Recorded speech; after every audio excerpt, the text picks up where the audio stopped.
Excusez-moi, mais on a sauté le point 5 sur la subsidiarité.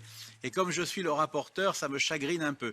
Je n'ai pas voulu tout à l'heure le mentionner parce que c'était une réunion un peu exceptionnelle. On était avec nos collègues ukrainiens et puis dans la foulée, plein de monde est arrivé pour les votes. Et bon, ces collègues n'auraient pas été forcément très intéressés par la subsidiarité.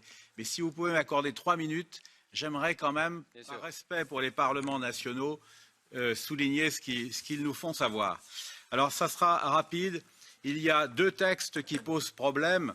Le premier, c'est une proposition de règlement concernant la lutte contre le retard de paiement dans les transactions commerciales. Et 2 parlements nationaux nous ont envoyé un avis. C'est d'une part le Parlement suédois et d'autre part la Chambre des députés italienne.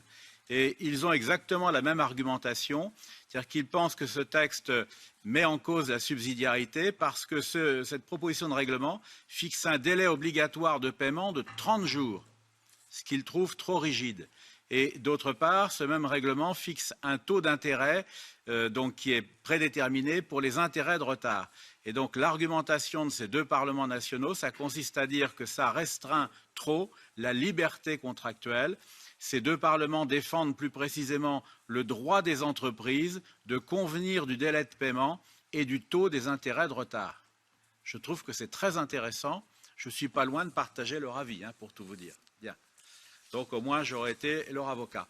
Le deuxième problème concerne la proposition de directive établissant un système d'imposition en fonction du siège central pour les micro, petites et moyennes entreprises.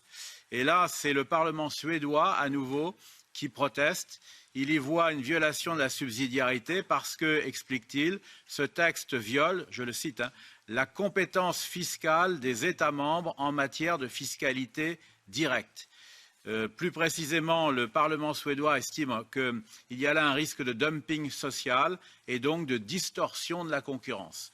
Et donc, le Parlement aurait souhaité que l'Union européenne ne s'immisce pas dans ce domaine-là. Voilà, là encore, c'est très intéressant. On a beaucoup à gagner à écouter les avis motivés des parlements nationaux, Monsieur le Président, et j'espère que quand je ne serai plus là, vous ou votre successeur, vous veillerez à ce qu'on accorde plus de poids aux avis motivés. Merci.